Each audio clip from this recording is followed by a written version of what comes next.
దేవునికి స్తోత్రం. హల్లెలూయా. అందరము కూర్చుందాం.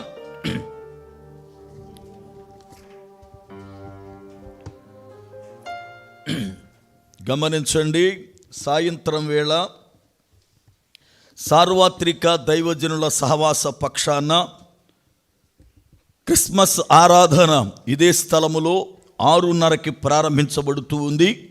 9:30కి ముగించడానికి సిద్ధపడుతూ ఉన్నాం. కనుక సంఘ బిడ్డలందరూ కూడా తప్పనిసరిగా క్రిస్మస్ ఆరాధనలో పాలు పొందాలి అని ప్రభు పేరట మీకు మనవి చేస్తున్నాను. ఈ దినమున దేవుని యొక్క వాక్యాన్ని కొద్ది సమయం మనం ధ్యానం చేద్దాం. పరిశుద్ధ గ్రంథములో నుండి యోహాను సువార్త 12వ అధ్యాయం 1వ వచనము నుండి 3వ వచనం వరకు నేను చదువుతున్నాను. జాగ్రత్తగా విందాం. యోహాను సువార్త 12వ అధ్యాయం 1వ వచనము నుండి 3వ వచనం వరకు. కాబట్టి యేసు తాను మృతులలో నుండి లేపిన లాజరు ఉన్న బేతనియాకు పస్కా పండుగకు 6 దినములు ముందుగా వచ్చెను. అక్కడ వారు ఆయనకు విందు చేసిరి. మార్తా ఉపచారము చేసెను. లాజరు ఆయనతో కూడా భోజనమునకు కూర్చున్న వారిలో ఒకడు. అప్పుడు మరియా మిక్కిలి విలువగల అచ్చ జటామాంసి అత్తరు 1 సేరున్నర ఎత్తు తీసుకొని యేసు పాదములకు పూసి తన తల వెంట్రుకలతో ఆయన పాదములు తుడిచెను. ఇల్లు ఆ అత్తరు వాసనతో నిండెను. దేవుని యొక్క లేఖనములో యేసుక్రీస్తు ప్రభువారు సశరీరుడుగా భూమి మీద ఉన్నప్పుడు జరిగినటువంటి ఒక సంఘటన యోహాను భక్తుడు తన సువార్తలో వ్రాస్తూ వచ్చాడు. ఏమిటి ఆ సంఘటన అంటే, ఒక ఇల్లు అత్తరు వాసనతో నిండి ఉన్నట్లుగా లేఖనాన్ని చూస్తున్నాం. ఈరోజు మన వర్తమానం ఏమిటంటే సువాసన వెదజల్లే గృహం. సువాసన వెదజల్లే గృహం. దేవుని యొక్క లేఖనాన్ని బట్టి జాగ్రత్తగా మన వాక్యాన్ని పరిశీలన చేస్తే ఆ ఇంటిలో సువాసన వెదజల్లడానికి గల కారణం ఏమిటో మనకు అర్థమవ్వాలి. యేసు ప్రభువారు పరిచర్య 3.5 సంవత్సరాలు భూమి మీద చేశారు. ఈ 3.5 సంవత్సరాలలో 3 స్త్రీలు ఆయనను తైలముతో దర్శించారు. 2 స్త్రీలు ఆ యొక్క అత్తరును పాదాలకు పూస్తే 1 స్త్రీ మాత్రమే తలపైన పోసింది. జాగ్రత్తగా వాక్యాన్ని గమనించాలి. ఈ 3 సంఘటనలు ఇంట్లోనే జరిగాయి, బయట ఎక్కడ కాదు.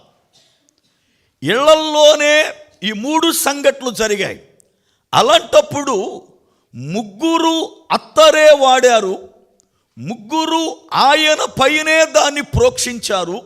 కానీ 1 స్త్రీ మాత్రమే వ్రాసిన అత్తరు ఇల్లంతా వాసన రావడానికి గల కారణం ఏంటి? మరి మిగతా స్త్రీలిద్దరూ రాసిన అత్తరు ఎందుకు వాసన రాలేదు? అత్తరు వాసన అనేది ఎవరు ఉపయోగించినా రావాలి, అది ఎక్కడా ఒలికినా పడుతూ వాసన వస్తుంది. కానీ లేఖనముల ప్రకారం 2 స్త్రీలు అత్తరు పూసిన ఆ వాసన ఇల్లు కమ్ముకోల. చూడండి, ఆ 2 స్త్రీలు ఒకసారి చూద్దామా?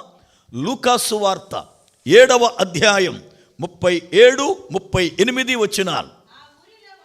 ఆ ఊరిలో ఉన్న పాపాత్మురాలైన 1 స్త్రీ యేసు పరిసయ్యుని ఇంట భోజనమునకు కూర్చుని ఉన్నాడని తెలుసుకొని 1 బుడ్డిలో అత్తరు తీసుకొని వచ్చి వెనక తట్టు ఆయన పాదముల యొద్ద నిలువబడి ఏడ్చుచు కన్నీళ్లతో ఆయన పాదములను తడిపి తన తల వెంట్రుకలతో తుడిచి ఆయన పాదములను ముద్దు పెట్టుకొని ఆ అత్తరు వాటికి పూసెను. చాలు. ఆమె అత్తరు తెచ్చింది, పాదాలకు పూసింది, కానీ వాసన బయటికి రాల. మత్తయి సువార్త 26వ అధ్యాయం 6వ వచనం. మత్తయి సువార్త 26వ అధ్యాయం 6వ వచనం. యేసు బేతనియాలో ఆ కుష్ఠరోగి అయిన ఒక స్త్రీ మిక్కిలి విలువ గల ఆయన యొద్దకు వచ్చి ఆయన భోజనమునకు కూర్చున్నప్పుడు దానిని ఆయన తల మీద పోసెను. చాలు. లేఖనములో ఒక స్త్రీ ఆయన బేతనియాలో ఉన్నప్పుడు ఆయన ఉన్నాడని ఎరిగి అత్తరు పూయాలి అని చెప్పి తీసుకొని వచ్చి అది ఆయన తలపైన పోసింది. ఇక్కడ అత్తరు ముందు ఒక మాట వాడాడు, విలువగల. లూకా సువార్తలో అత్తరు అనే పదం వాడాడు, కానీ అది విలువ కలిగిందో విలువలేందో వివరణ చేయల. ఇక్కడ ఈ స్త్రీ తీసుకొచ్చిన అత్తరు విలువ కలిగినది అని వాడాడు. అయితే యోహాను సువార్త 12వ అధ్యాయం 3వ వచనానికి వద్దాం. యోహాను సువార్త 12వ అధ్యాయం 3వ వచనం.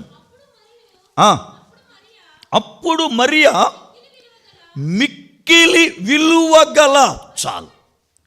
ఈమె వాడిన అత్తరు మామూలు అత్తరు కాదు, విలువైన అత్తరు కాదు, మిక్కిలి విలువ కలిగిన అత్తరు వాడింది. జటామాంసి. జట అంటే జడ, జడకు రాసుకునేటువంటి తైలం. అది జటామాంసి అంటారు దాన్ని. అంటే దేవుని యొక్క లేఖనాల ప్రకారం ఆ యొక్క మరియా తన ఇంటిలో వాడినటువంటి అత్తరు విలువ కలిగిందే కాదు, మిక్కిలి విలువ కలిగింది, చాలా శ్రేష్టమైనది ఆ ఇంటిలో ఆమె వాడింది.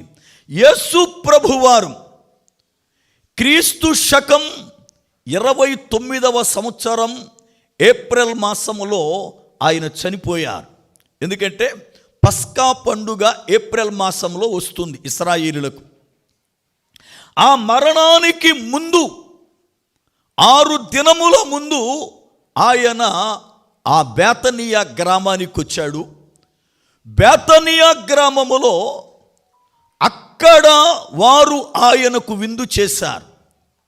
ఆయన విందుకు కూర్చున్న స్థలమేది అంటే మృతుడై మరలా బ్రతికిన వాని ఇల్లు. మృతుడై మరలా బ్రతికిన వాని ఇల్లు అది. అతడు చనిపోయాడు, చనిపోయిన వాడు తిరిగి బ్రతికించబడ్డాడు. అది ఏ ఇల్లు అంటే మృతుడై తిరిగి బ్రతికిన వాని ఇల్లు. ఆయన విందు ఎక్కడ చేశాడు అంటే మృతుడై తిరిగి బ్రతిసు ప్రభువారు విందు చెయ్యాలి అంటే అది ఎలాంటి ఇల్లు అయ్యుండాలి అనంటే పాపము చేత చచ్చిపోయిన వాడు క్రీస్తు కృపచేత రక్షింపబడి నూతనగా బ్రతికిన వాడై ఉండాలి. దేవునికి స్తోత్రం. క్రొత్త జన్మ అనుభవం ఆ వ్యక్తికి ఉండాలి. అతడు రక్షింపబడిన వాడై ఉండాలి, నూతనముగా అతడు బ్రతికిన వాడై ఉండాలి. అలాంటి వారి ఇంట ఆయన భోజనం చేయడానికి ఇష్టపడుతున్నాడు. ఆ ఇంటికి వెళితే ఆ ఇంటిలో 3 వ్యక్తులు ఉన్నట్లుగా లేఖనం మనకి బోధిస్తుంది. ఒక ఆమె మరియా, ఒక ఆమె మార్తా, ఒక ఆయన లాజరు. 3 కూడా 3 పనులు చేశారు. ఒకటి, మార్తా ఉపచారము చేసింది, లాజరు ఆయనతో కూడా భోజనాన్ని కూర్చున్నాడు, మరియా ఆయనకు అత్తరు పూసింది. ఆ ఇంటిలో ఉన్నది 3, 3 పనులు చేశారు. ఎవరు కూడా ఖాళీగా కూర్చోలా, ఎవరు కూడా నాకెందుకులే అనుకోలా. 3 కలిసి ఒకే పని చేయలా. 3 విధములైనటువంటి పనులు చేశారు. అయితే ఇప్పుడు ఆ ఇంటిలో మరియా చేసినటువంటి పని వల్ల ఇల్లు అంతా కూడా అత్తరు వాసన వచ్చినట్లుగా లేఖనం చూస్తున్నాం. పరిశుద్ధ గ్రంథము ప్రకారం ఇల్లు అనేది ఒక విశ్వాసికి సాదృశ్యం. చూడండి వాక్య గ్రంథాన్ని. కొరింథీయులకు రాసిన మొదటి పత్రిక 3వ అధ్యాయం 9వ వచనం. కొరింథీయులకు రాసిన మొదటి పత్రిక 3వ అధ్యాయం 9వ వచనం. మేము దేవుని జత పనివారము, మీరు దేవుని వ్యవసాయమును, దేవుని గృహమునయ్యున్నారు. చాలు. హెబ్రీ పత్రిక 3వ అధ్యాయం 6వ వచనం. హెబ్రీ పత్రిక 3వ అధ్యాయం 6వ వచనం. అయితే క్రీస్తు కుమారుడయ్యుండి ఆయన ఇంటి మీద ధైర్యమును, నిరీక్షణ వలని ఉత్సాహమును తుదమట్టుకు స్థిరముగా చేపట్టిన ఎడల మనమే ఆయన ఇల్లు. దేవునికి స్తోత్రం. దేవుని యొక్క లేఖనములో వ్రాయబడిన మాట, ఒక విశ్వాసి దేనితో పోల్చబడ్డాడు అనంటే ఆయన ఇంటితో పోల్చబడ్డాడు. ఆయన ఉన్న ఇంటితో పోల్చబడ్డాడు. ఇప్పుడు ఇల్లు అత్తర వాసన వేసినట్లుగా మనము సువాసన కలిగిన వారమై ఉండాలి. ఎందుకంటే సంఘము సువాసన కలిగి క్రీస్తు సువాసన లోకానికి చూపించేదిగా సంఘం ఉండాలి. పరిశుద్ధ గ్రంథములో మన విశ్వాసి యొక్క శ్వాస కూడా సువాసన వెదజల్లుతుందట. విశ్వాసి యొక్క శ్వాస కూడా అనగా ఊపిరి పీలవడం విడవడము కూడా సువాసన వెదజల్లుతుంది. అంతేకాదు విశ్వాసి వేసుకునే వస్త్రాలు కూడా సువాసన వెదజల్లుతున్నాయి. కారణమేమిటి అని అంటే మనము ఆరాధిస్తున్న మన ప్రభువైన యేసు ప్రభువు సువాసన కలిగిన వాడు. దేవునికి స్తోత్రం. ఆయన ఎలాంటి సువాసన వస్తాడు అంటే ఒక బాలింతరాలైన తల్లి పిల్లవాడికి వయసు పెరుగుతున్నా వాడు పాలు మానకపోతే వాడిని పాలు మాన్పించడానికి పూర్వదినాల్లో తల్లి పాలిచ్చే రొమ్ముకి గోపురసపు తైలం రాసేవారు. గోపురసం అనేది చేదు. ఆ బిడ్డ పాలు తాగుదామని తల్లి రొమ్ము దగ్గరికి వస్తే తల్లి రొమ్ము వాడు నోట్లో పెట్టగానే నోరంతా విషపూరితమైతే వాడు తూ అని ఊసి అక్కడ నుండి పాలు త్రాగకుండా మానివేసేవాడు. అంటే తల్లి పాలు మార్పడానికి బిడ్డకు చెప్పలేక వాడుగా మానేటట్లుగా తన రొమ్మునకు చేదు అనబడుతున్న గోపరసాన్ని వ్రాసుకునేది. యేసు ప్రభువారు ఎలాంటి సువాసన కలిగిన వాడు అంటే స్త్రీ రొమ్మున ఉండు గోపరసపు సువాసన కలిగిన వాడు యేసయ్య. చూడండి వాక్య గ్రంథాన్ని. పరమగీతాల గ్రంథం 1వ అధ్యాయం 12-13 వచనాలు. పరమగీతాల గ్రంథం 1వ అధ్యాయం 12-13 వచనాలు. రాజు విందుకు కూర్చుండి ఉండగా నా పరిమళ తైలపు సువాసన వ్యాపించను.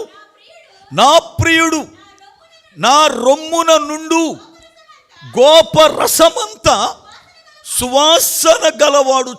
దేవుని యొక్క లేఖనములో మనం ఆరాధిస్తున్న మన ప్రభువు ఎలాంటి వాడు అంటే గోపరసపు సువాసన కలిగిన వాడు. ఆయన గోపరసపు సువాసన కలిగిన వాడు గనుక ఆయన సంఘము కూడా అలాంటి సువాసన కలిగినదై ఉండాలి. అందుకే సంఘం వేసుకునే వస్త్రాలు సువాసన కలిగిన వస్త్రాలు. కీర్తన గ్రంథం 45వ కీర్తన 7-8 చరణాలు. కీర్తన గ్రంథం 45వ కీర్తన 7-8 చరణాలు. నీవు నీతిని ప్రేమించి భక్తిహీనతను ద్వేషించుచున్నావు. దేవుడు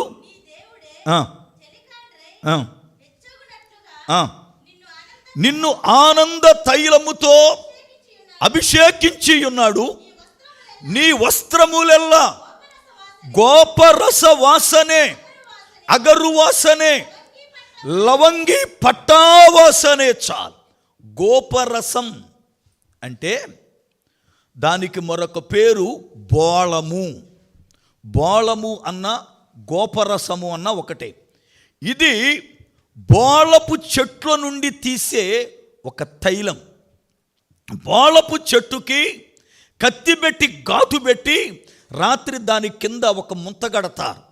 ఆ చెట్టులో నుండి ద్రావకం కారి అది జిగురులాగా ముంతలో పడుతుంది.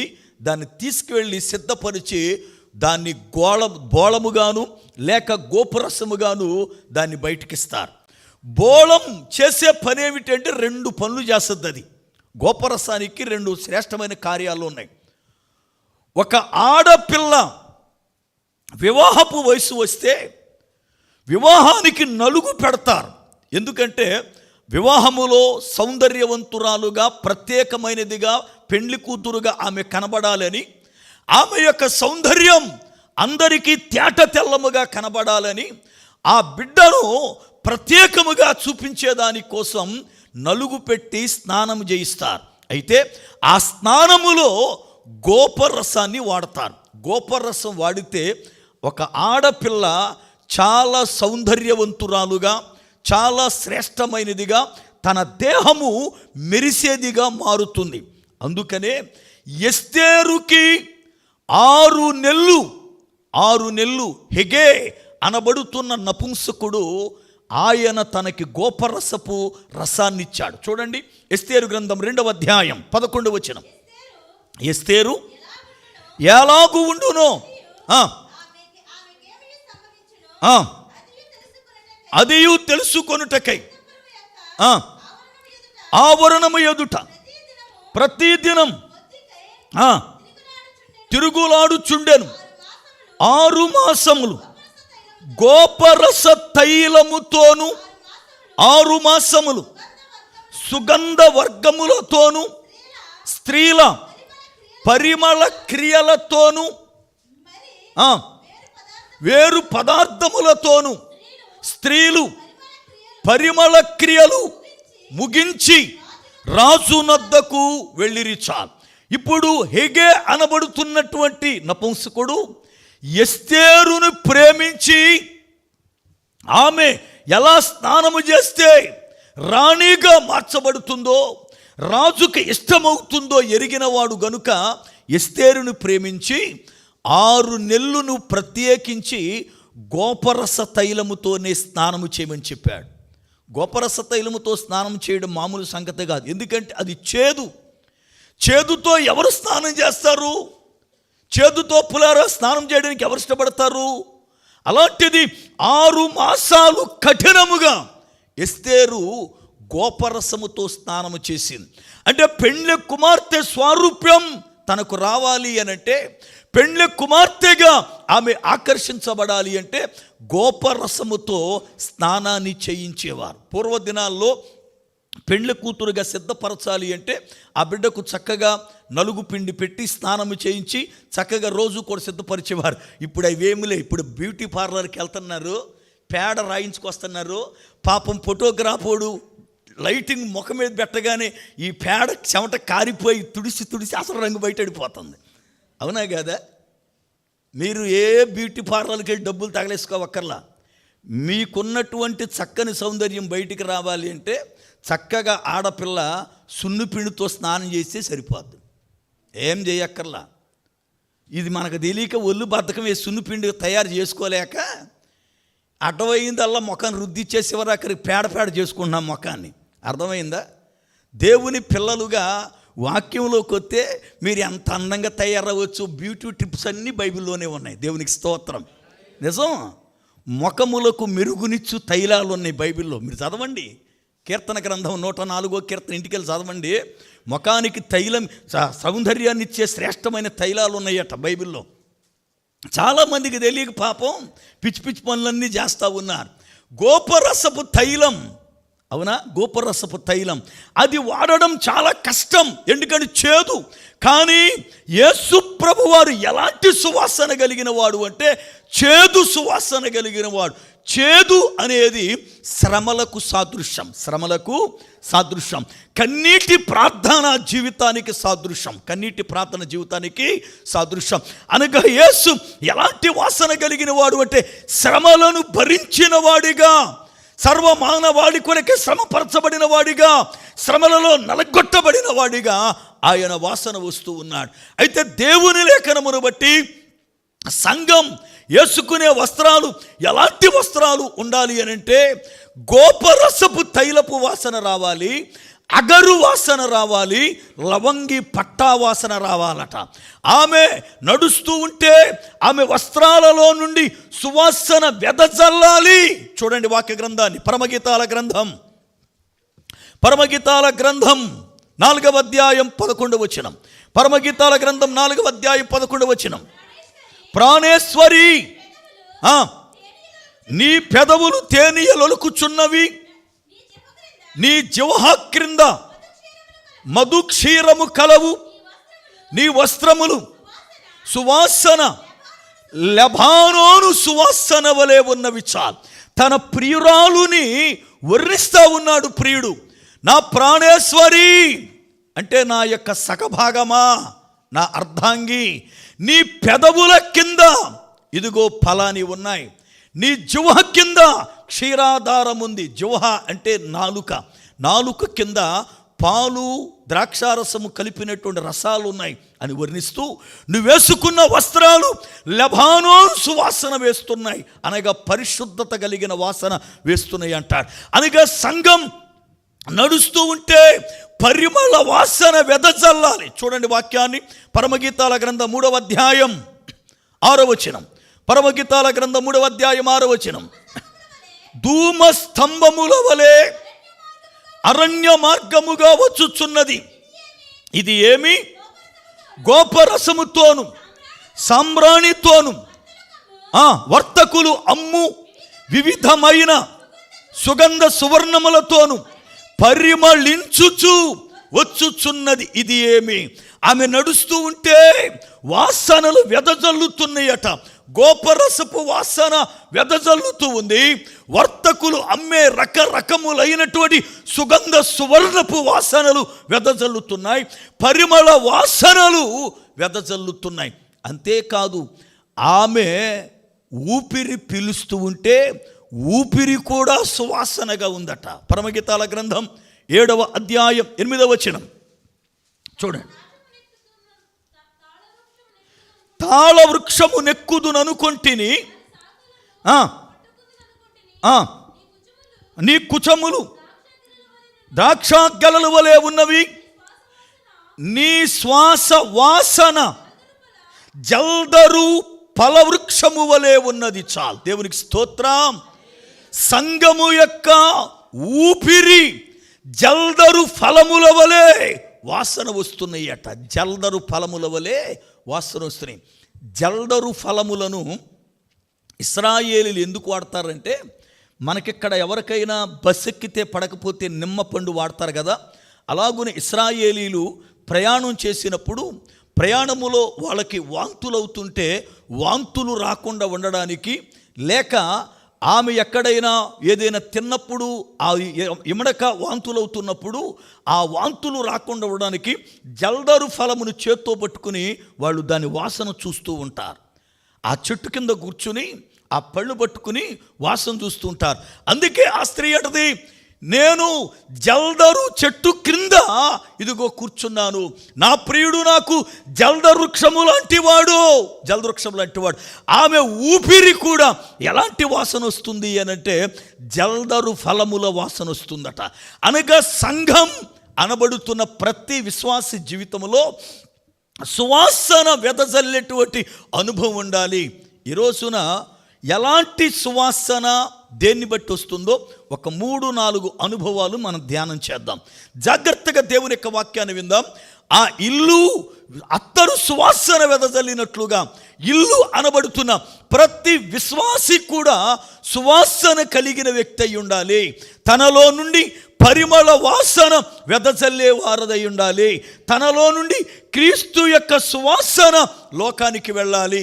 అయితే ఎలాంటి సువాసన ఒక విశ్వాసి కలిగి ఉండాలి? ఒక విశ్వాసిలో నుండి ఆత్మ సంబంధమైన సువాసనలు బయటికి వెళ్ళాలి అంటే ఏమి చేయాలో చూద్దాం. యెషయా గ్రంథం 11వ అధ్యాయం 3వ వచనం. యెషయా గ్రంథము 11వ అధ్యాయం 3వ వచనం. యెహోవా భయము అతనికి ఇంపైన సువాసనగా ఉండును. చాలు జాగ్రత్తగా గమనించాలి.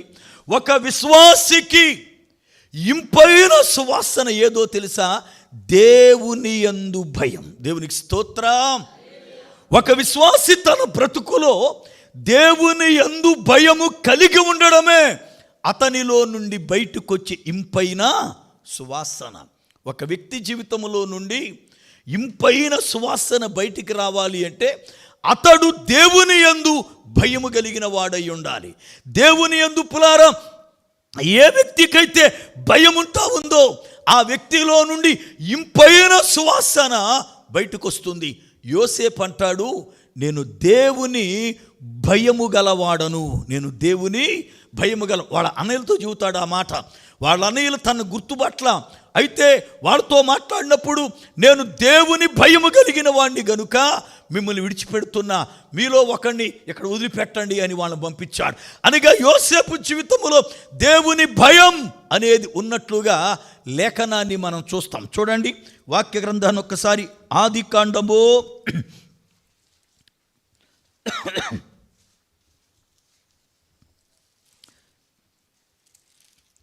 42వ అధ్యాయం 18వ వచనం.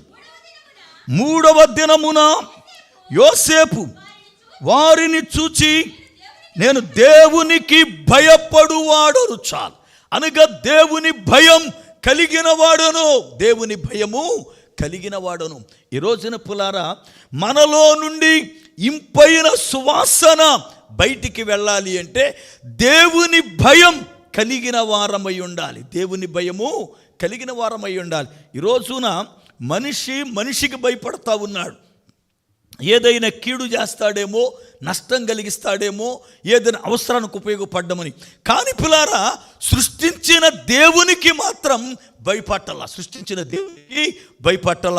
దేవునికి భయపడాలి. ఎందుకంటే బైబిల్ గ్రంథంలో యేసయ్య చాలా క్లియర్గా చెప్పాడు, శరీరమును చంపక ఆత్మను శరీరమును కలిపి అగ్నిగుండములో ఏయువానికి భయపడుడి.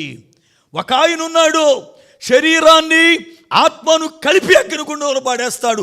ఆయనకి భయపడాలా?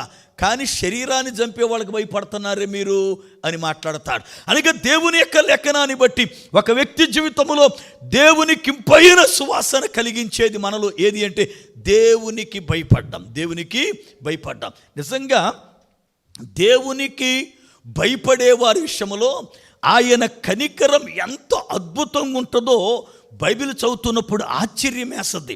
ఎందుకంటే ఆయనకి చాలా కోపం ఎక్కువ. ఏదైనా చేయరాని పని చేస్తే మహాకోపం ఆయనకి.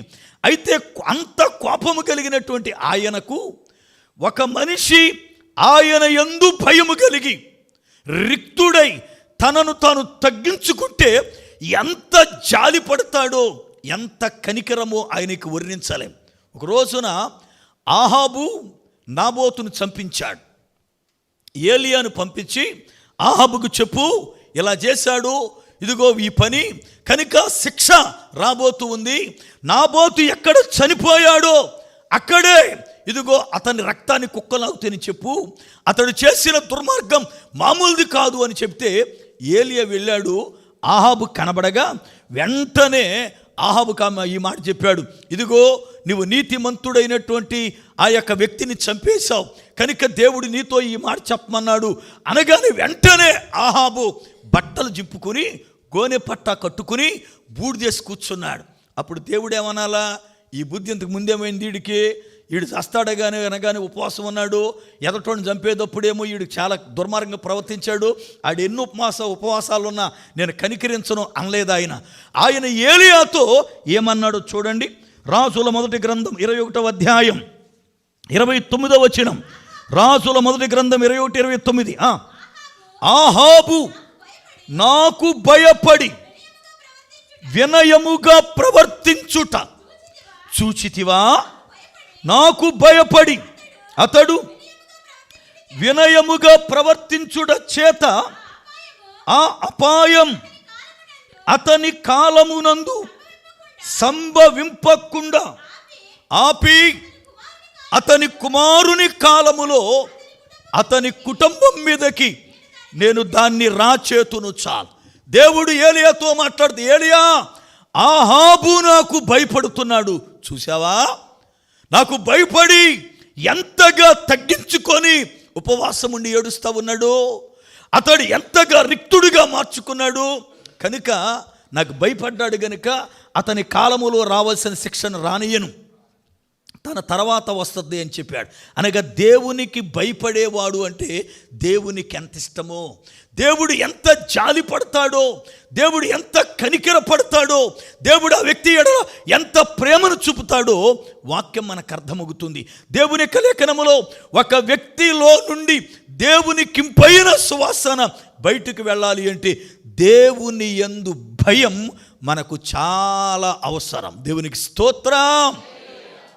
దేవుని యందు భయం లేకపోతే భక్తిలో ఏ మనిషి పెరగలేడు, ఏ మనిషి కూడా పెరగలేడు. ఉదాహరణకి అన్నయ్య సపేరాలు దేవుని మందిరములోనే చచ్చిపోవడానికి గల కారణం ఏంటి చెప్పండి? ఇప్పుడు దేవుని మందిరములోనికి వచ్చిన వాడు బ్రతికి వెళ్ళాలి, అవునా కదా? బాగుపడి వెళ్ళాలి. కానీ మందిరములోకి వచ్చి వాళ్ళు చచ్చిపోయారు. మందిరములోనే దేవుని ఆత్మ మొత్తగా అతడు చనిపోయాడు. కారణం ఏంటి అంటే దేవుని భయము లేకపోవడమే. దేవుని భయము లేకపోవడమే. ఎందుకు? దేవుని మందిరములో వాళ్ళు ధైర్యముగా అబద్ధమాడారు. దేవుని మందిరములో దేవునికి ఇవ్వాల్సిన విషయములో మోసకారిగా ప్రవర్తించారు. దేవుడు ఈ సంగతంతా చూస్తున్నాడని మర్చిపోయారు.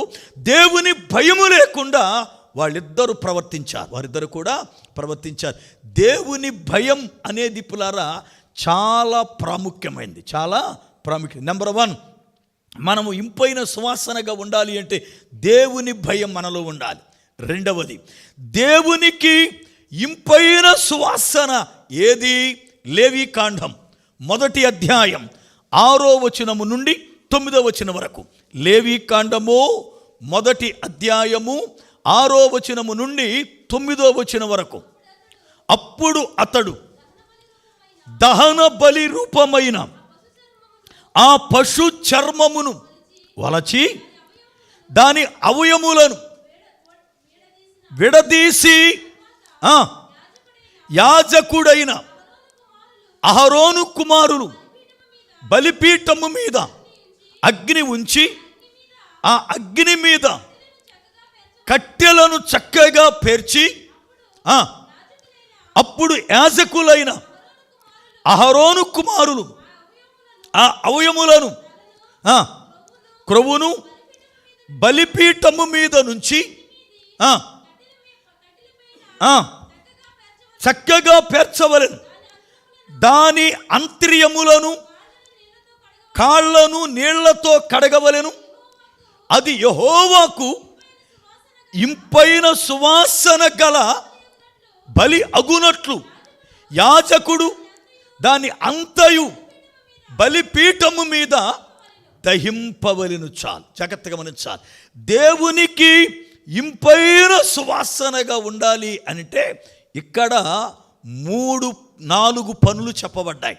నెంబర్ 1, ఏ పశువుని వారు బలి ఇస్తున్నారో, ఏ పశువుని దేవునికి దహన బలిగా అర్పించారో దాని చర్మాన్ని ముందు ఊడదీసేయాలి. నెంబర్ 1, చర్మం ఊడతీయబడాలి. ఇప్పుడు ఉదాహరణకి మనం చాలా న్యూసుల్లో వింటా ఉన్నాం కదా, హోటల్లో మటన్ అని చెప్పి కుక్క మాంసాన్ని పెడుతున్నారు అని, అవునా కదా? ఇప్పుడు ఒక మేకను కానీ గొర్రెను కానీ మీరు నా యొక్క విచిత్రం చూడక్కర్లా. అంటే ఇప్పుడు మేము ఏం తింటున్నామా అని, మీరు ఏదైనా తినగల సమర్థులు, దేవునికి స్తోత్రం. మనిషిని తప్ప అన్నీ తిన్నారు మీరు, ఏమి తక్కువ మీరు, అవునా కదా? మీరు దేనికైనా సమర్థులే, ఏం ఆలోచించక్కర్లా. ఇప్పుడు ఒక కుక్కను తీసుకొచ్చి ఒక మేకను తీసుకొచ్చి రెండిటికి చర్మం ఊడదీసి ఏలాడదీస్తే ఈ రెండిట్లో ఏది కుక్కో ఏది మేకో చెప్పగలమా? చెప్పలేం కదా. అంటే ఇప్పుడు ఈ చర్మం ఊడదీయడం అంటే అర్థం ఏంటి? నీవు దేవుని కింపైన సువాసనగా ఉండాలి అంటే దేవుని మందిరానికి వచ్చినప్పుడు నువ్వేంటో అనేది తెలియకుండా కంప్లీట్గా నువ్వు తొలగించుకోవాలి. దేవుని మందిరానికి వచ్చిన మనమేంటో చూపించడానికి కొన్ని గుర్తులు ఉంటాయి మనకు కదా. ఉదాహరణకి ఇమానియేల్ చౌదరి గారు అని నా వెనకాల ఉందనుకో, ఇప్పుడు నేను దేవుని మందిరంలోకి వచ్చినప్పుడు నేను ఎవరినని తెలుసుద్ది లోకానికి కదా. అది ఇప్పుడు చౌదరి అని తీసేసాక తోలు ఊడిపోయిందనుకో, నేను ఎవరినో తెలుసుద్దా? అంటే చాలామందికి ఇప్పుడు చర్మం తీయటల కదా, చర్మం తీయటల. ఈయన గుర్తుపట్టాల, ఈయనెవరో తెలియాల లోకానికి. కానీ దేవుని కింపైన సువాసన ఉండాలి అంటే నీవెవరో నిన్ను తెలియపరిచేది ఏది ఉందో అది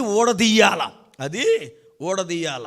చాలామంది మందిరానికి వచ్చిన తర్వాత కూడా నేను గొప్ప చదువుకున్న వ్యక్తిని అని తన పాండిత్యాన్ని వెళ్ళబుచ్చుతారు, నాది పెద్ద ఉద్యోగం అనే దాన్ని వెళ్ళబుచ్చుతారు, లేకపోతే నేను అందరిలో కన్నా గొప్ప అనే తత్వాన్ని వెళ్ళబుచ్చుతారు.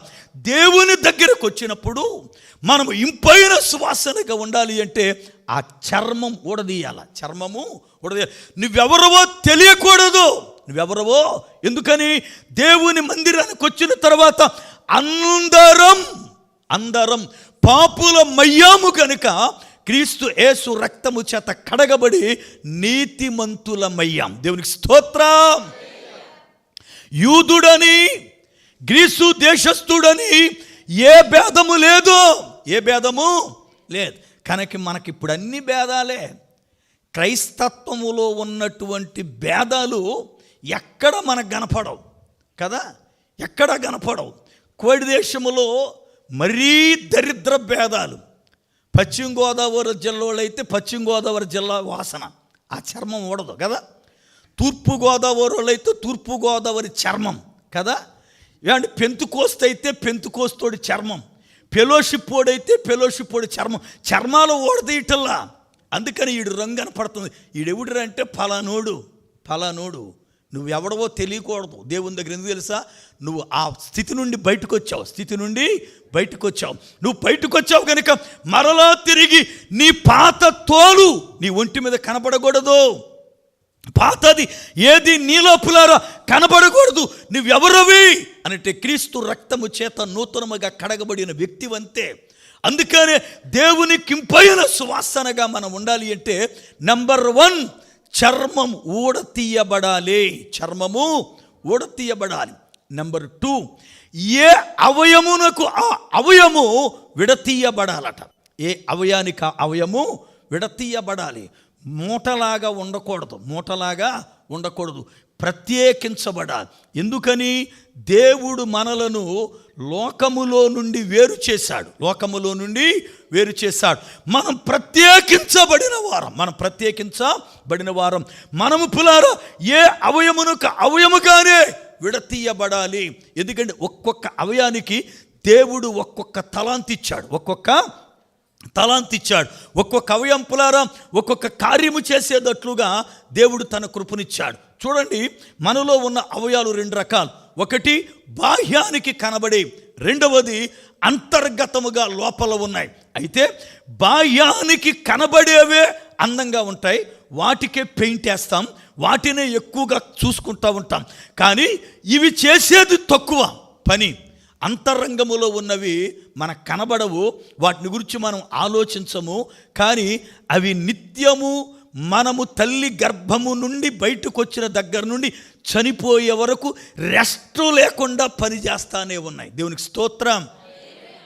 కళ్ళకి రెస్ట్ ఇస్తున్నామా లేదా చెప్పాలి మీరు. కన్నులకి రెస్ట్ ఇస్తున్నామా లేదా? ఉదయస్త్రే ఇస్తున్నామా లేదా? మరి గట్టిగా మాట్లాడు, లేకపోతే నిద్రపోతాం అనుకుంటాను నేను. అర్థమైందా? చేతులకి రెస్ట్ ఇస్తున్నామా లేదా? చెప్పాలి మీరు. పాదాలకు రెస్ట్ ఇస్తున్నామా లేదా? ఏమండి, మనము చేతులకి రెస్ట్ ఇస్తాం, పాదాలకు రెస్ట్ ఇస్తాం, కళ్ళుకి రెస్ట్ ఇస్తాం, నోరుకు కూడా రెస్ట్ ఇస్తాం, అవునా కదా? టోటల్ దేహానికి రెస్ట్ ఇస్తాం.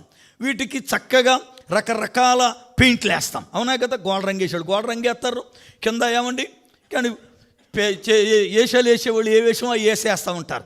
ఇప్పుడు ఇవి ఎప్పుడు కావాలంటే అప్పుడు రెస్ట్ తీసుకోండి. కానీ గుండెకి రెస్ట్ ఉందా? చెప్పాలి మీరు. కాలేయానికి రెస్ట్ ఉందా? ఊపిరితిత్తులకి రెస్ట్ ఉందా? వాటికి ఎప్పుడైనా పెయింట్ వేసామా? వాటి గురించి ఎప్పుడైనా పట్టించుకున్నామా? అసలు వాటిని గురించి నా గుండె బలంగా ఉండాలంటే ఫలాంది తినాలి అనుకున్నామా? నేను బొద్దుగా ఉండాలంటే ఫలాన్ని తినాలంటున్నాం, అవునా కదా? హైటు పెరగాలంటే ఫలాన్ని తినాలనుకుంటున్నాం, బలముగా ఉండాలనుకుంటే ఫలాంత శరీరము కొరకు ఇన్ని చేస్తున్నాం. కానీ అసలు 24 గంటలు ఆకోకుండా పనిచేసేవాడు కొరకు ఏం తింటున్నాం? అసలు ఎప్పుడైనా ఆడి కొరకు ఆలోచించామా? ఆడు అప్పుడప్పుడు నువ్వు అలిగినట్లుగా ఒక నిమిషం అలుగుతూ ఆగిపోతే ఇక నీకు పాస్టర్ గారు వచ్చి పాడాల్సిందే పాట. పరదేశులమో ప్రియులారా మన పురమిది కాది. చచ్చిపోరు, పాడండి దేవుని పాట, దేవునికి స్తోత్రం. చాలామందికి భయం, చచ్చిపోతానేమో ఈ పాట పాడితేనని. ఏం చావు, నువ్వు ఎంతమంది చంపాలో ఇంకా, అవునా కదా? ఏం చావు, రోజుకు ఒక్కసారైనా పాట పాడుకుంటే మనది దేశం కాదని గుర్తు వస్తుంది. అసలు మరీ బొత్తిగా గుర్తు లేకుండా పోయింది, అవునా కదా? ఈ దేశం అన్నట్టుకు బతికేస్తున్నాం మరీ దారుణంగా మనం. నువ్వెంత దారుణంగా బతికిన ఈ దేశం మనది కాదు, దేవునికి స్తోత్రం. ఒక రోజున ఖచ్చితంగా విడిచిపెట్టి వెళ్ళిపోవాలా. దేవుని పిల్లలుగా కనబడే అవయాలు ఉన్నాయి, కనబడని అవయాలు ఉన్నాయి. అలాగే సంఘములో కూడా పైకి కనబడుతూ చేసేటువంటి అవయాలు ఉన్నాయి, కనబడకోకుండా రహస్యముగా చేసే అవయాలు కూడా సంఘములో ఉన్నాయి. అవయాలు ఎవరు అంటే విశ్వాసులమైన మనమే. ఏ అవయానికి అవయం విడతీయబడాలి అనగా ఏ విశ్వాసి ప్రత్యేకించబడాలి. దేవునికి స్తోత్రం. నీకు ఇచ్చిన తలంతు నీది, ఏమండి, నాకు ఇచ్చిన తలంతు నాది అనగా ఎవరికి ఇవ్వబడిన తలాంతును బట్టి వారు వాడబడాలి అని అంటే వారు చక్కగా ప్రత్యేకించబడాలి. మూడవది, అంతరేంద్రియములను తలను శుభ్రంగా నీళ్లతో కడగాలి. దేవునికి స్తోత్రం. అనగా పరిశుద్ధపరచాలి. లోపల ఉన్న భాగాలను తలను కడిగి శుభ్రం చేయాలి. నాలుగవది, అవన్నీ చక్కగా పేర్చి అగ్ని చేత కాల్చబడి ఆ యొక్క వాసన పైకి లేస్తే అది దేవునికి ఇంపైన సువాసన. దేవునికి స్తోత్రం. ఇప్పుడు మన జీవితంలో ఇంపైన సువాసనగా మనం ఉండాలి అంటే ముందు మనమంటే ఏమిటో గుర్తు తెలుస్తున్నది ఏదో అది తీసేయాలి. చర్మం ఊడతీయబడినట్లుగా మనము అనే ఏది ఉందో అది తప్పనిసరిగా అది తొలగించుకోవాలి. విడతీయబడాలి, కడగబడాలి, కాల్చబడాలి. అప్పుడు మన జీవితములో దేవునికి ఇంపైన సువాసనగా మనము మారతాం. మూడవది, దేవునికి ఇంపైన సువాసనగా ఒక వ్యక్తి జీవితం ఉండాలి అంటే కృతజ్ఞత చెల్లిస్తే అది దేవునికి ఇంపైన సువాసన. దేవునికి స్తోత్రం. చూడండి వాక్య గ్రంథాన్ని ఒకసారి మనం చదువుదాం. ఆదికాండం 8వ అధ్యాయం 21వ వచనం. ఆదికాండం 8:21. అప్పుడు యెహోవా ఇంపైన సువాసన ఆగ్రాణించి ఇక మీదట భూమిని మరలా శపించను. ఎందుకనగా నరుల హృదయాలోచన వారి బాల్యము నుండి చెడ్డది. నేనిప్పుడు చేసిన ప్రకారం ఇకను సమస్త జీవులను సంహరింపను.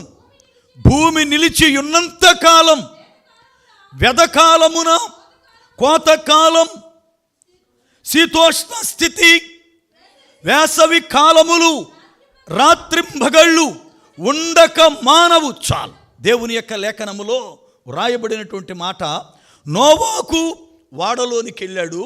వాడలో ఎన్ని రోజులు ఉన్నాడు నోవాకు? ఎన్ని రోజులు ఉన్నాడు?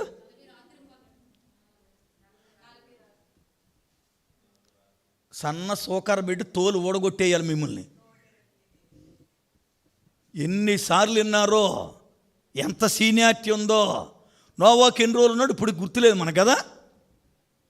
ఈ ముందు బ్యాచ్ వాళ్ళు నోరు ఎత్తట్లా, ఎందుకంటే ఎత్తిన కానించి ఈడితే తిట్లు తింటాం ఎందుకని. సంవత్సరం 10 రోజులు అంటే 375 రోజులు ఉన్నాడు. అర్థమైందా? ఒకసారి బైబిల్ గ్రంథం బాగా చదవని ఇంటికి వెళ్ళిన తర్వాత. సంవత్సరం 10 రోజులు వాడలో ఉన్నాడు ఆయన.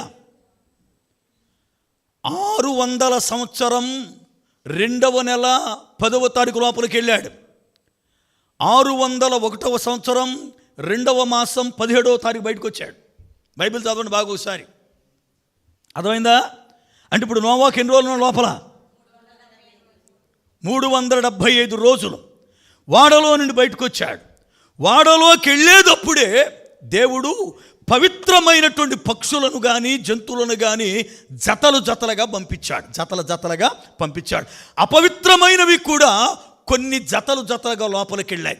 బయటకు వచ్చిన తరువాత ఆయన పవిత్రమైన వాటిలలో పక్షులలో అలాగే జంతువులు కొన్నిటిని తీసుకొని, దేవుడు సంవత్సరం 10 రోజులు నన్ను కాపాడాడు, సంవత్సరం 10 రోజులు నన్ను ఇదిగో భద్రపరిచాడు.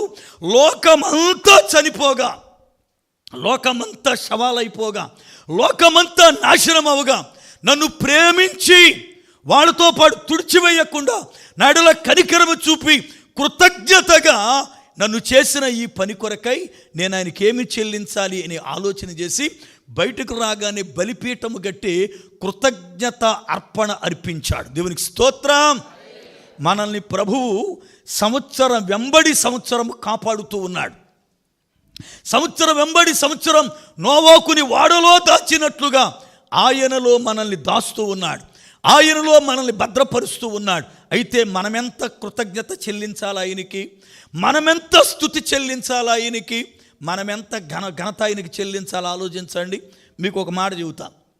ప్రతి నెల ఆఖరి గురువారం మనకి ఇంతకుముందు మాసాంతరపు కృతజ్ఞత కూడిక జరిగేది. అంటే నెలంతా కూడా ప్రభువు కాపాడాడు గనుక కృతజ్ఞత చెల్లించాలి అని ఆఖరి గురువారం మాసాంతరపు కృతజ్ఞత కూడిక పెట్టేవాళ్ళం. గుండె మీద చెయ్యేసుకు చెప్పండి, నెలంతా కాపాడాడు గనుక నేను ఖచ్చితంగా ప్రభువుని స్తుతించాలి అని చెప్పి ఆ ఆరాధన మానుకోకుండా వచ్చిన వాళ్ళు ఎంతమంది మనలో?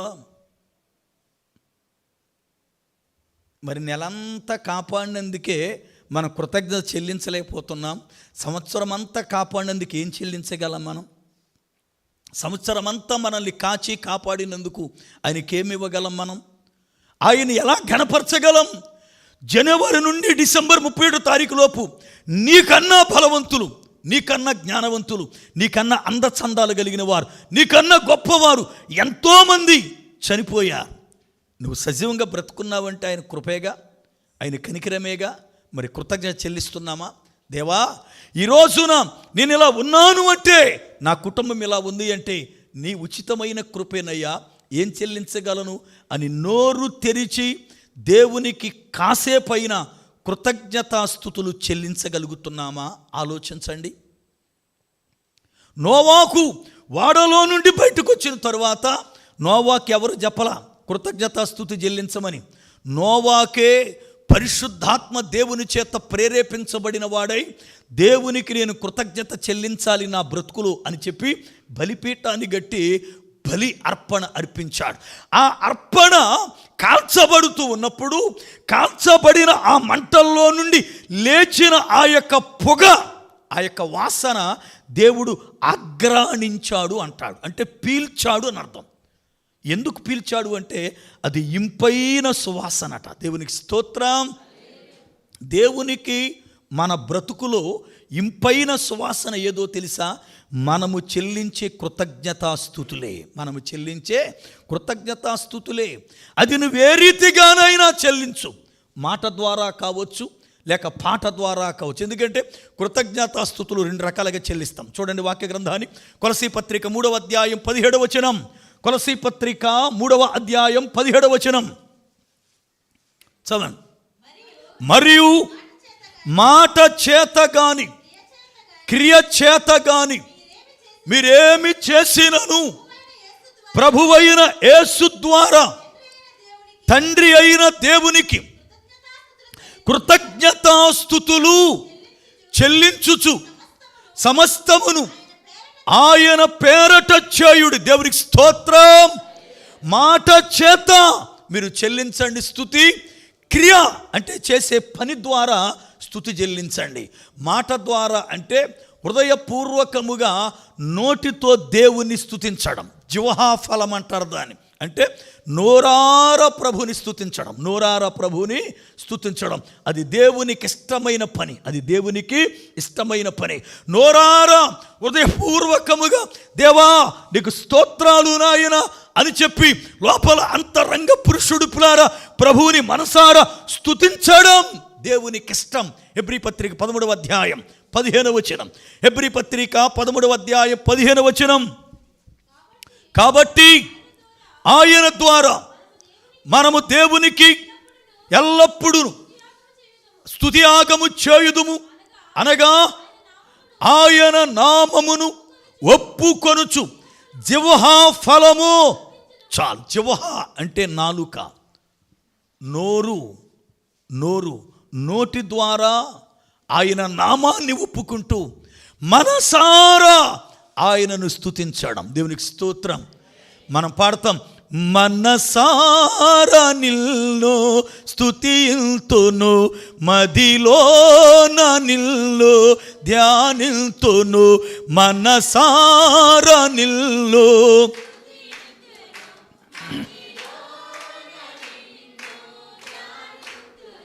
ఏ చోట నేనున్నా, ఏ పరిస్థితిలోనైనా, ఏ చోట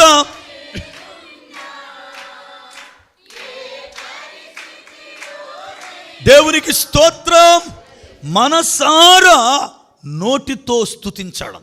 రెండవది క్రియల ద్వారా, అంటే ప్రభువు నీ జీవితములో చేసినటువంటి దానికి కృతజ్ఞత అర్పణ అర్పించి నోవాకు ఏ రీతిగా కృతజ్ఞత అర్పణ అర్పించాడో ఆ రీతిగా దేవుడు చేసిన మేళ్లను బట్టి, దేవుడు చేసిన ఉపకారాలను బట్టి దేవునికి కృతజ్ఞత చెల్లించడం. కృతజ్ఞత చెల్లించడానికి మనకెవ్వరు ఏమి బోధ చేయక్కర్లా, ఎవరు చెప్పక్కర్లా. చూడండి, మొట్టమొదటి మనుషుడు కయ్యేను. అలాగునే ఏమండి, తర్వాత తన తమ్ముడు హేబేలు. వీళ్ళకి దేవునికి కానుకలు ఇవ్వాలి అని ఎవరు నేర్పారా? పని వాళ్ళ నాన్న అమ్మ నేర్పారు అనుకుందాం. వాళ్ళు ఎప్పుడైనా కానుకిచ్చారా దేవునికి? మరి వాళ్ళు ఎలా నేర్పుతారు ఇవ్వనోళ్ళు? అవునా కాదా? పైగా దేవుడు వాళ్ళని బయట పంపించాడు కట్టుబట్టలతో, అవునా కాదా? ఆదాము అవ్వల్ని కట్టుబట్టలతో బయట పంపించాడు. ఇప్పుడు వాళ్ళ పిల్లలు కయ్యేను హేబేలు వచ్చి దేవునికి అర్పణ తీసుకెళ్ళారు. ఎవరైనా బోధ చేశారు వాళ్ళకి? లేదుగా. అంటే ఇప్పుడు అర్పణ అర్పించాలి అన్న మనసు వాళ్ళకి ఎలా కలిగింది? దేవుడు ఉన్నాడని, మనకు మేలు చేయువాడని, ఇవాళ బ్రతుకున్నామంటే ఆయన కృపే అని వాళ్ళు ఎరిగి మనస్సాక్షి చేత వాళ్ళు ఆలోచన కలిగి వాళ్లకు వాళ్ళే కృతజ్ఞత అర్పణ పట్టుకెళ్ళారు. ఎవరు వాళ్ళకి బోధ చేయలా. మీరు దేవుని మందిరంకి వచ్చేటప్పుడు అర్పణ పట్టురండి, లేకపోతే దేవుని దగ్గరికి అర్పణ తీసుకెళ్ళండి, మీరు ఇలాగలాగని ఎవరు బోధ చేయలే వాళ్ళకి. ఎందుకంటే బోధ చేయడానికి వాళ్ళకి ఆ దినాల్లో బోధకుడు లేడు, అవునా? అంటే హృదయపు ఆ యొక్క ఆలోచన చేత మనస్సాక్షి పనిచేసి దేవునికి వాళ్ళు అర్పణను తీసుకెళ్ళారు. అబ్రహాం ఉన్నాడు. అబ్రహాముకి ఏ పాస్టర్ గారు బోధ చేయలా, దేవుడు బోధ చేయలా, నువ్వు దశమ భాగం ఇవ్వు అని. అబ్రహాము రొట్టె ద్రాక్షారసాన్ని తీసుకున్నప్పుడు తనకున్న అంతటిలో కూడా రొట్టె ద్రాక్షారసం ఇచ్చిన యాజకునికి దశమ భాగం ఇచ్చాడని రాయబడింది. ఎవరు నేర్పారు అబ్రహాముకి దశమ భాగం ఇవ్వాలని? ఎవరైనా నేర్పారా? లేదే. ఎవరైనా ఎక్కడైనా విన్నాడా? లేదే. కానీ మరి ఎలా ఇచ్చాడు అంటే లోపల అంతరంగ పురుషుడు పని చేస్తూ ఉన్నాడు. పరిశుద్ధాత్మ దేవుడు తనను సిద్ధపరిచాడు. అందుకనే తనకు కలిగి ఉన్న దానిలో దశమ భాగమునిచ్చి దేవునిని ఘనపరిచాడు. మనం కృతజ్ఞత అర్పించడానికి లోపల ఉన్న మనస్సాక్షి పని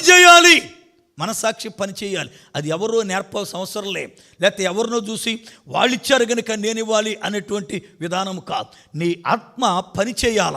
దేవుడు నా జీవితంలో చేసిన కృపకై, దేవుడు నాకు ఇచ్చిన ఈ యొక్క కృపకై నేనేమి చెల్లించాలా ఆయనకి, నేనేమి అర్పించాలా ఆయనకి, నేను ఎలా ఘనపరచాలి ఆయన్ని ఆలోచిస్తే లోపల అంతరంగ పురుషుడు పులారా పరిశుద్ధాత్మ దేవుని చేత విషయాలు తెలుసుకుని తనకు తానుగా దేవునిని సంతోషపెట్టు రీతిగా అర్పణను అర్పిస్తాడు. దేవునికి స్తోత్రం. నోవాకు దేవుని సంతోషపెట్టడమే కాదు, దేవుని మనసు మారిపోయింది. నోవాకు అర్పించిన అర్పణతో ఒక్క దెబ్బతో దేవుని మనసు మారింది. ఏమన్నాడు తెలుసా? ఇకను సమస్త జీవరాశుల్ని ఇప్పుడు చంపేసినట్లుగా వర్షము చేత ఇంకెప్పుడు చంపనన్నాడు. మనసు మారిపోయింది. అంటే అంతగా మనసు మారడానికి కారణం ఏం తెలుసా? నోవాకు అర్పించిన అర్పణ దేవునికి ఇంపైన సువాసన అయ్యింది. దేవునికి స్తోత్రం. దేవుని మనసును మార్చగలిగేది మన యొక్క అర్పణ. దేవుని మనసును మార్చగలిగేది మన అర్పణ. మన స్తుతి అర్పణ దేవుని ఆలోచనను కూడా మార్చి ఆయన గొప్ప కార్యాన్ని చేసేటట్లుగా చేస్తూ ఉంది. ఒకవేళ దేవుడు తనలో తాను అనుకున్నాడు ఇకను ఈ పని చేయదని, అయితే ఈ పని చేయనప్పుడు నోవాకి మళ్ళీ వర్షం వస్తే భయం పడవచ్చు. ఇంతకుముందు ఒకసారి వర్షం వచ్చింది, మొత్తం భూమిని దుడిచేసాడు ఈయన. ఏదో ఆ రోజులంటే నేనేదో బ్రతికిపోయే నీతిమంతుడిగా ఉండి, కానీ వాళ్ళలోంచి బయటకు వచ్చిన తర్వాత నేను కాస్త బలహీనుడయ్యాను, నా పిల్లలు కూడా మరి ఎలా ఉన్నారో తెలీదు, ఇప్పుడు వర్షం వస్తూ ఉంది, మళ్ళీ మేము చచ్చిపోతామేమో అని భయం పట్టొచ్చు. అందుకే దేవుడు నోవాతో మాట్లాడాడు, నోవాకు ఇక నుండి వర్షం వస్తే నువ్వు భయపడొద్దు, నీతో ఒక నిబంధన చేస్తా. ఏంటో తెలుసా? వర్షం పడుతుంటే భయపడేటువంటి ఆలోచన నీకు వస్తే ఆకాశం వైపు చూడు. ఎందుకో తెలుసా? వర్షము పడినా కూడా మనుషులు చనిపోరు, ఇంకా విస్తారమైన వర్షం పడదు అనడానికి మేఘములో నా ధనస్సు పెడతా. నా ధనస్సు ఉంటుంది, వచ్చి మేఘములో నిలబడుద్ది ఆ ఇంద్రధనస్సు. దాన్ని చూడగానే ఇక వర్షం రాదు, వర్షం వెలిసిపోయింది అని గుండెల మీద చేసుకు ధైర్యముగా ఉండని చెప్పాడు. ఎక్కడుంది ప్రభా ధనస్సు? అది నా సింహాసనం వెనకాలుంది. నేను ఎప్పుడైతే భూమి మీద వర్షం పడిని చెబుతానో, వర్షం పడుతూ ఉండగా అభయం ఇచ్చినట్లుగా వచ్చి ధనస్సు నిలబడద్ది. చూడండి వాక్య గ్రంథాన్ని, ప్రకటన గ్రంథం 4వ అధ్యాయం, ప్రకటన గ్రంథం 4వ అధ్యాయం 3వ వచనము నుండి, ఆసీనుడైన వాడు సృష్టికి సూర్యకాంత పద్మ రాగమును పోలినవాడు, మరకతము వలె ప్రకాశించు ఇంద్రధనస్సు సింహాసనమును ఆవరించి ఉండను. చాలు. ఇప్పుడు ఆ ధనస్సు ఎక్కడికి వస్తుంది? ఆదికాండం 9వ అధ్యాయం, ఆదికాండం 9వ అధ్యాయం 9వ వచనము నుండి, మరియు దేవుడు నోవాహు అతని కుమారులతో, ఇదిగో నేను మీతోను మీ తదనంతరం మీ సంతానముతోను మీతో కూడానున్న ప్రతి జీవితోను, పక్షులేమి పశువులేమి మీతో కూడా సమస్తమైన భూజంతువులేమి వాడలో నుండి బయటికి వచ్చిన సమస్త భూజంతువులతోనూ నా నిబంధనను స్థిరపరచుచున్నాను. ఏమిటా నిబంధన? ధనస్సుని ఆకాశమందు ఉంచాడు. దేవునికి స్తోత్రం. దేవుడు ఎంత శ్రేష్టమైనటువంటి వాగ్దానాన్ని ఆ రోజున నోవాకు ఇచ్చాడో ఆలోచించండి. ఎందుకు ఇచ్చాడు నోవాకు అంటే, నోవాకు అర్పించిన కృతజ్ఞత అర్పణ దేవునికి ఇంపైన సువాసన అయింది. దేవునికి ఇంపైన సువాసన అయింది. మన బ్రతుకులో ఇంపైన సువాసన ఏది అంటే, నెంబర్ 1 దేవుని భయం, నెంబర్ 2 దేవుని సన్నిధానములో దహన బలి అర్పణ, నెంబర్ 3 కృతజ్ఞత అర్పణ, నెంబర్ 4 క్లుప్తంగా చెప్పి ముగిస్తా. ఎందుకంటే దేవుడు మనము పరిమళ వాసనగా ఉండాలని తనను తాను సిలువకు అప్పగించుకున్నాడు. ఎఫెసీ పత్రిక 5వ అధ్యాయం 2వ వచనం. ఎఫెసీ పత్రిక 5వ అధ్యాయం 2వ వచనం చూడండి. క్రీస్తు మిమ్మును ప్రేమించి పరిమళ వాసనగా ఉండుటకు మన కొరకు తనను తాను దేవునికి అర్పణముగాను బలిగాను అర్పించుకొనెను. అలాగుననే మీరును ప్రేమ కలిగి నడుచుకొనుడి. చాలు. దేవుని లేఖనములో మనం పరిమళ వాసనగా ఉండాలని ఆయన మన కొరకై అర్పణగాను బలిగాను అర్పించుకున్నాడు. అయితే ఇప్పుడు మనం పరిమళ వాసనగా ఉండాలి అంటే ప్రేమ కలిగి నడుచుకోవాలట. దేవునికి స్తోత్రం. ఒక వ్యక్తి ఎప్పుడైతే తన జీవితంలో ప్రేమ కలిగి నడుచుకుంటారో అప్పుడు ఆ వ్యక్తి జీవితంలో పిల్లరా సువాసన అనేది బయటికి వెదజల్లుతుంది. ఈరోజున సంఘం అనబడుతున్న మనం సువాసన కలిగిన వారమై ఉండాలి. అయితే మొదటి ఇంటిలో ఉన్న అత్తరు మామూలు అత్తరే, రెండవ ఇంటిలో ఉన్న అత్తరు విలువగల అత్తరే, కానీ మరియా ఇంటిలో ఉన్నది మిక్కిలి విలువ కలిగిన అత్తరు. అది పుయ్యడం చేత ఇల్లంతా కూడా అది సువాసనతో నింపేసింది. మన జీవితంలో మనమే దేవుని ఇల్లు గనుక విలువైన మిక్కిలి అత్తరు వాసన కలిగిన వారముగా దేవుని యందు భయము కలిగి దేవునికి దహన బలి అర్పణగా మనల్ని మనం అర్పించుకుంటూ కృతజ్ఞత అర్పణ కలిగిన వారమై ప్రేమ కలిగి నడుచుకోవడానికి సిద్ధపడదాం. అట్టి శ్రేష్టమైన కృప పరిశుద్ధాత్మ దేవుడు మనకు అనుగ్రహించునుగాక. ప్రార్థన చేసుకుందాం. ఆశ్చర్యకరుడవైన మా పరమ తండ్రి, మీ కొందనాలు స్తోత్రాలు చెల్లిస్తా ఉన్నాను. మీ మహా ఉచితమైన కృపను బట్టి ఉదయకాలపు ఆరాధనలో మీరెంతగానో మమ్మలను ప్రేమించారు ప్రభువా. మాతో మీరు మాట్లాడినందుకై స్తుతులు చెల్లిస్తా ఉన్నాను. విత్తబడిన వాక్యం దుష్టుడు ఎత్తుకుని పోకుండానట్లు నీరు కట్టి ఫలింపు దయచేయండి. మీ రక్త ప్రోక్షణ మా పైన ప్రోక్షించేసి బలపరచండి. వచ్చిన ఒక్కొక్క బిడ్డను మీరు దీవించి నీ కృపతో నింపి నడిపించుమని యేసు నామమున ప్రార్థిస్తున్నాను పరమ తండ్రి. ఆమేన్. దేవునికి స్తోత్రం. హల్లెలూయా. ఈ సమయంలో సాక్ష్యాలకు సమయం గనక ఎవరైనా దేవుని యొక్క సన్నిధానములో సాక్ష్యము కలిగిన